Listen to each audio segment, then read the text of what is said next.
Hello दोस्तों, स्वागत है आपसे मैथ क्लास में। चक्रवृद्धि ब्याज का पार्ट 2 का पहला क्वेश्चन देखेंगे। 60,000 रुपये 8% की दर से एक निश्चित समय के लिए वार्षिक चक्रवृद्धि ब्याज की दर से दी गई बढ़कर 63,654 रुपये हो जाती है। यदि उसी दर पर आधी समय के लिए दी जाए तो वह धन कितनी हो जाएगी। फ्रेंड, हम इसे डायरेक्ट लगा सकते हैं ऑप्शन से बिना क्वेश्चन सॉल्व किए। सबसे पहले देखेंगे 60,000 था, कुछ दर रहा होगा एक निश्चित समय के लिए, वो कितना कितना ब्याज दे दिया, 3654 रुपये ब्याज हो गए। फ्रेंड, अगर हम यहाँ से देखें 1% 600 के बराबर हो, तो 2 जीरो कट जाएंगे तो 1% का मान आ जाएगा 600। तो यहाँ देखिए कितना है, 3654 है, यानी ये जो ब्याज है टोटल ये 6% से प्लस आंसर है। जो साधारण ब्याज में दर सेम होता है, चक्रवृद्धि ब्याज में एक्स्ट्रा हो जाता, तो हम इसे 6% मान लेते हैं। 1% का मान अगर 600 है, 6% का मान 3600 होगा, तो 6% ब्याज है। समय कुछ भी मान लेते हैं, यहाँ एक निश्चित समय कहा है। समय अगर हम यहाँ t मान लें और t बराबर हम मान लेते हैं 2 वर्ष। अगर 2 साल में 6% हुआ है, 1 साल में 3% होगा। अगर 1 साल में 3% होगा तो 1% का मान 600, तो 3% का मान 1800। 1800 के हिसाब से हमारा क्या आ जाएगा, ऑप्शन ए आ जाएगा। दूसरा तरीका देखेंगे, बेसिक तरीका क्या होगा, 1800 के हिसाब से ऑप्शन हमारा ए सही हो जाएगा। दूसरा, यदि हम लगाना चाहते हैं, आर का मान निकालना चाहते हैं, समय का मान निकालना चाहते हैं, इसके बाद देखते हैं, तो वो हो जाएगा बेसिक तरीका। बेसिक तरीका में क्या होता है, प्रारंभिक मान प्लस माइनस परसेंटेज बराबर अंतिम मान होता है। प्रारंभिक मान दिया है 60,000, तो पी के जगह पे प्रारंभिक मान की जगह आप लिख देंगे 60,000। R% की दर से है तो 100 प्लस आर हो जाएगा, 100 प्लस आर बटे 100। समय हम t वर्ष मान लेते हैं, समय t बराबर अंतिम मान कितना है, 63,654। 6 से डिवाइड कर देते हैं, 6 कम 6 हो जाएगा, यहाँ से 6 कम 6। देखिए एक अंक है, 3 में जाएगा नहीं, एक जीरो यहाँ उतारना पड़ेगा। अब 6 36 सेम 5 है, 6 का टेबल जाएगा नहीं, एक जीरो उतारेंगे, 6 9 14। तो यहाँ से आ गया 10609, 10609। यहाँ से 140, तो यहाँ से देखेंगे 100 का स्क्वायर है, 103 का स्क्वायर है, 100 का स्क्वायर है और 103 का स्क्वायर, तो हो जाएगा 103 बटे 100 का स्क्वायर। ये है t का मान और ये है r का मान। यहाँ देखिए 100 प्लस r, तो r का मान क्या हो जाएगा 3 और t का मान क्या हो जाएगा 2, तो ये हो गया r का मान। ठीक, तो यहाँ से देखेंगे दर का मान क्या आ गया, 3 आ गया। अगर 1% का मान 600 है, 3% का मान गुणे 3 हो जाएगा, इधर भी गुणे क्या हो जाएगा 3 हो जाएगा, गुणे 3 करेंगे तो कितना आ जाएगा 1800। हमारा ऑप्शन ए सही हो जाएगा।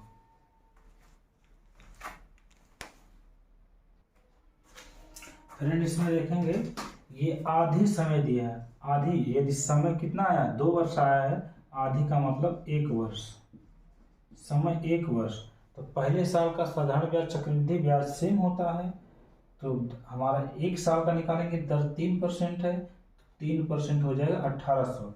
1800 रुपया ब्याज होगा, 1800 रुपया पहले ऑप्शन में ब्याज दिया, चूंकि हमारा 60,000 क्या है मूलधन है, 1800 जोड़ेंगे तो 61,800 रुपया मिश्रधन होगा। तो 1800 रुपया ब्याज हमें किस ऑप्शन में मिल रहा है, ऑप्शन ए में मिल रहा है, इसलिए हमारा ऑप्शन ए सही हो जाएगा।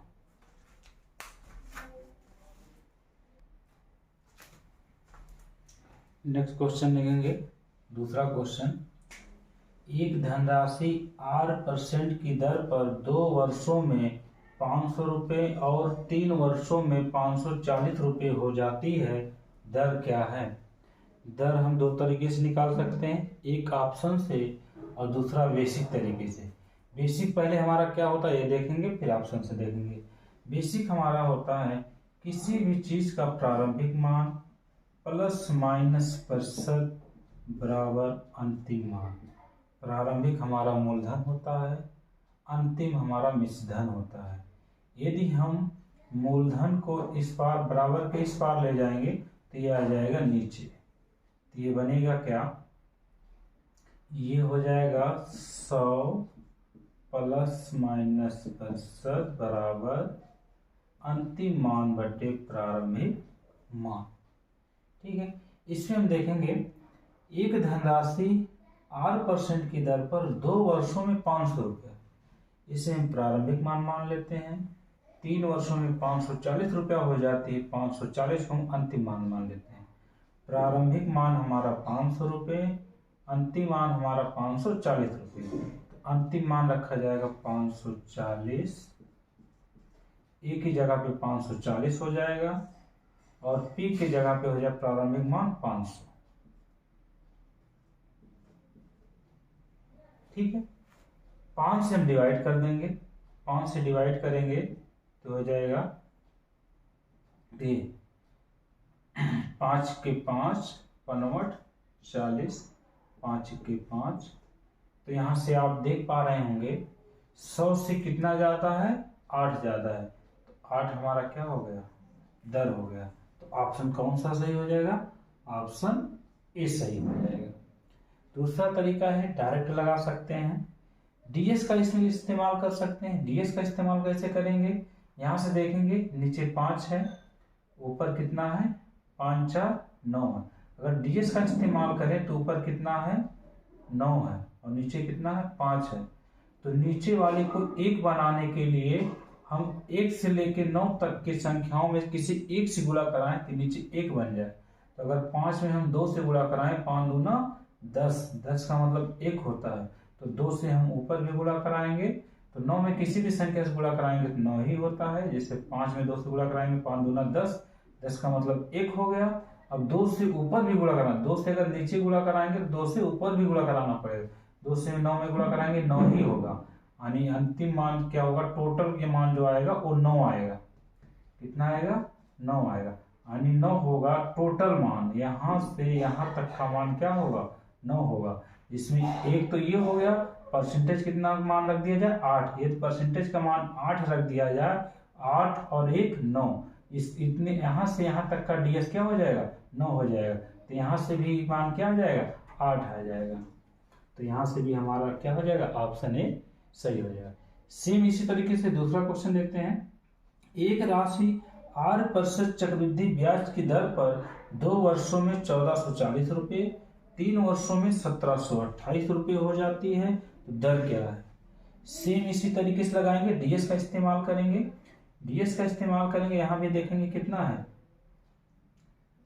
100 प्लस R बटे 100, अंतिम मान बटे प्रारंभिक मान। अंतिम मान हमारा 1740 है, 1728 और प्रारंभिक मान 1440, 1440। यहां से डिवाइड कर देते हैं, 9 से डिवाइड करते हैं, 9 के 9 बचेगा 8 हो जाएगा 82, फिर 9 9 81 बचेगा 1 हो जाएगा 18, 9 दूना 18, यहाँ से 9 से डिवाइड करेंगे 16, 9 ध्यान देखिए 9 के 9 बचेगा 6, 9 बचेगा 5, 9 छक 54, एक 0 है, 0 उतार लेंगे। ठीक, अब हम डीएस का इस्तेमाल कर सकते हैं, ये देखिए डीएस यहाँ से कितना हो जाएगा, डीएस इसका हो जाएगा 7, अगर 7 है तो इसमें हमें 4 से गुणा करा देंगे तो ये कितना हो जाएगा 1 बन जाएगा, तो 4 से नीचे गुणा, 4 से ऊपर गुणा, देखिए 9 कट जाएगा, इसका डीएस आ जाएगा कितना, इसका डीएस आ जाएगा 3, 4 से नीचे गुणा है तो 4 से ऊपर गुणा कराया जाएगा, 4 3 12, 12 का पुनः डीएस आ जाएगा कितना ds आ जाएगा 3। हमें पता है टोटल मान 3 है, अगर यहाँ 1 है तो r का मान कितना रखना पड़ेगा 2, r का मान 2 रखेंगे तो 2 1 कितना आ जाएगा 3 आ जाएगा। r का मान 3 कितना आना चाहिए, r का मान 2 आना चाहिए। तो क्या 5 सही हो सकता है, गलत। r का मान 1 सही हो सकता है, गलत। r का मान 6 सही हो सकता है, 5 1 6 गलत। r का मान 2 सही हो सकता है, तो 20% हो जाएगा। सेम इसी तरीके से हम तीसरे क्वेश्चन में देखेंगे।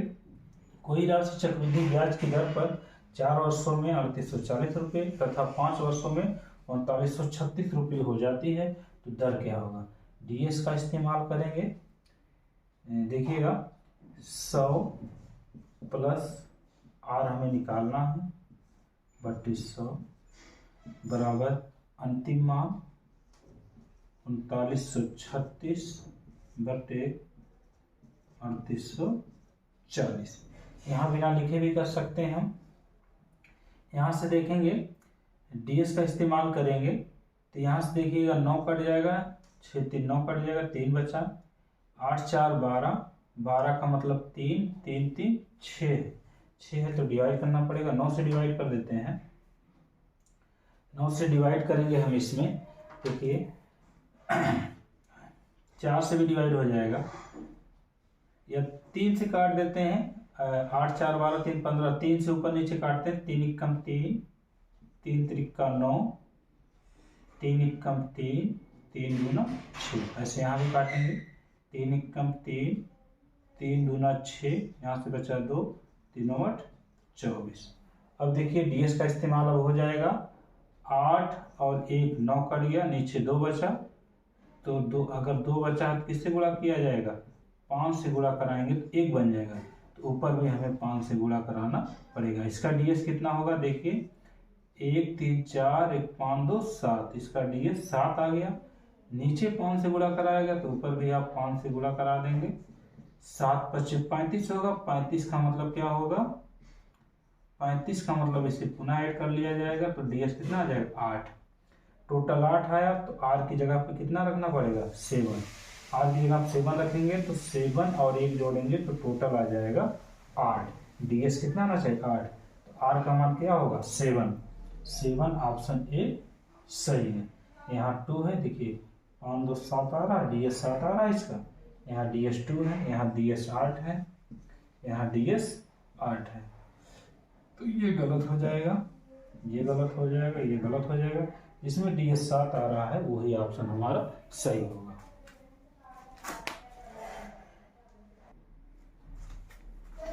नेक्स्ट क्वेश्चन देखते हैं। चक्रवृद्धि ब्याज की किसी दर से कोई धन 2 वर्षों में 2420 रुपये तथा 3 वर्षों में 2662 रुपये हो जाती है, तो दर क्या है। तो दोस्त ऐसे क्वेश्चन हम क्या करते हैं, बिना पेन चलाए ऑप्शन से सॉल्व कर देंगे। क्वेश्चन को सॉल्व भी नहीं करना पड़ेगा। डीएस का इस्तेमाल करेंगे। यहाँ से डीएस का इस्तेमाल करेंगे 2 4 6 2 8, इसका डीएस क्या आएगा 8 आएगा। इसका डीएस देखें 6 2 8 6 2 8 8 8 16, 16 में जोड़ेंगे इसका डीएस कितना हो गया 16, 16 को जोड़ेंगे 6 1 7, इसका डीएस 7 आ गया। ये कहना चाह रहा चक्रवृद्धि ब्याज की किसी दर से कोई धन 2 वर्षों में 8 रुपये तथा 3 वर्षों में डीएस 8 रुपये 7 रुपये हो जाती है, तो दर क्या होगा। तो दर इन्हीं में से कोई एक ऑप्शन सही है। ऐसा कौन सा दर है 6%, 8%, 9%, 10% में से जिसमें 2 वर्षों में वो कितना हो जाए 8 से 7 हो जाए। तो फ्रेंड हम 8 में गुणा कराएंगे। सबसे पहले ऑप्शन नंबर 1 लेते हैं।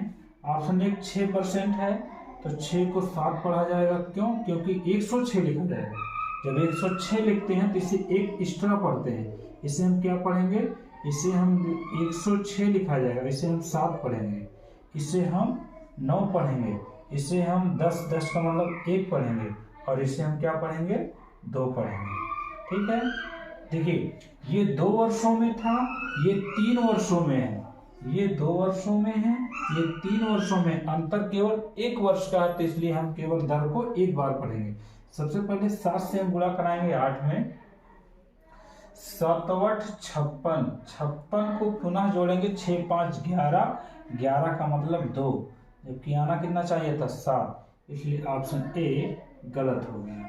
ऑप्शन बी देखेंगे 9, 9 से किसी भी संख्या में गुणा कराओ 9 ही आता है, जबकि आना कितना चाहिए 7। ऐसे यहाँ से देखेंगे 1 से 8 में गुणा कराएंगे 8 आएगा, जबकि आना कितना चाहिए था 7। ऐसे यहाँ 2 से देखेंगे, 2 से गुणा कराइए 8 में, 2 8 16, 16 का मतलब 7। ऑप्शन डी हमारा क्या हो जाएगा, सही हो जाएगा। नेक्स्ट क्वेश्चन देखेंगे, रवि ने 2 वर्षों के लिए 5800 रुपये का निवेश किया, अंत में 594.5 रुपये किस वार्षिक दर पर चक्रवृद्धि ब्याज मिलेगा। 2 वर्षों में 5800 रुपये जमा करता है, ब्याज मिलता है 594.5 रुपये का, तो पूछा गया किस दर पर मिलेगा। इन्हीं में से कोई एक दर है, इसे भी बिना पेन चलाए ऑप्शन से बता सकते हैं कौन सा सही होगा।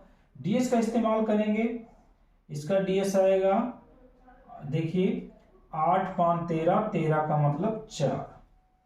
इसका डीएस का इस्तेमाल करेंगे, देखिए 9 कट जाएगा, 5 4 9 कट जाएगा, इसका डीएस आया कितना 5। अब ये कहना चाह रहा है रवि ने 2 वर्षों के लिए डीएस 4 रुपए का निवेश किया, अंत में से 5 रुपए का ब्याज मिला, किस वार्षिक दर पर मिला है। ध्यान देंगे वर्ष समय कितना है 2 वर्ष है, तो हम दर को 2 बार काउंट करेंगे। 2 बार काउंट करने पर 4 रुपये कितना जाना चाहिए। ये देखिए ये ब्याज है और ये मूलधन है, तो मिश्र धन कितना होगा 4 और 5 ऐड हो जाएगा, टोटल कितना हो जाएगा 4 और 5 ऐड करेंगे तो कितना आएगा 9 रुपये। 9 रुपये आपका मिश्र धन आना चाहिए। देखते हैं किस ऑप्शन से आता है। पहला ऑप्शन 5% है, 5 को क्या पढ़ा जाएगा 6 पढ़ा जाएगा। इसको हम 6 पढ़ेंगे, इसको हम क्या पढ़ेंगे 5 पढ़ेंगे, इसको हम 7 पढ़ेंगे, इसको हम 9 में 109 लिखा जाएगा, तो इसे 1 पढ़ा जाएगा। ठीक है, 6 से 6 को कितनी बार गुणा करना है 2 बार, 6 36, 36 का मतलब 9, और 9 से जब 4 में गुणा कराएंगे तो 9 ही होगा, 9 4 36, 36 का मतलब 9 आ गया। ऑप्शन ए हमारा क्या हो गया सही होगा। दूसरा ऑप्शन देखेंगे, इसको हम पढ़े 5 पढ़ना है, 5 को 2 बार पढ़ना है, 5 25, 25 का मतलब 7, 7 से गुणा इसमें कराएंगे 7 4 28, 28 को जोड़ेंगे तो 8 2 10 मतलब 1 आ जाएगा, जबकि कितना आना चाहिए था 9 आना चाहिए था। अगला ऑप्शन देखेंगे, 7 को 2 बार पढ़ना, 7 7 49, 49 में बनेगा 4, 4 से गुणा कराएंगे 4 4 16, 16 का मतलब 7, जबकि आना कितना चाहिए था 9। ऐसे इस 1 से गुणा कराएंगे, 1 1 1 1 चौका 4, 4 आ गया, जबकि आना कितना चाहिए था 7। इसलिए ऑप्शन हमारा क्या है ए सही है।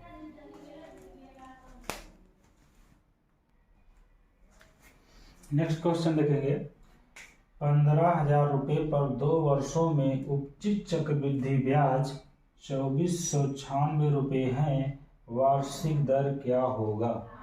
फ्रेंड हम बिना पेन चलाए ऑप्शन से डीएस का इस्तेमाल करके लगाएंगे। इसका डीएस क्या होगा 5 1 6, इसका डीएस क्या होगा 9 कट जाएगा, 6 4 10, 10 2 12, 12 का मतलब 3, इसका डीएस 3 होगा।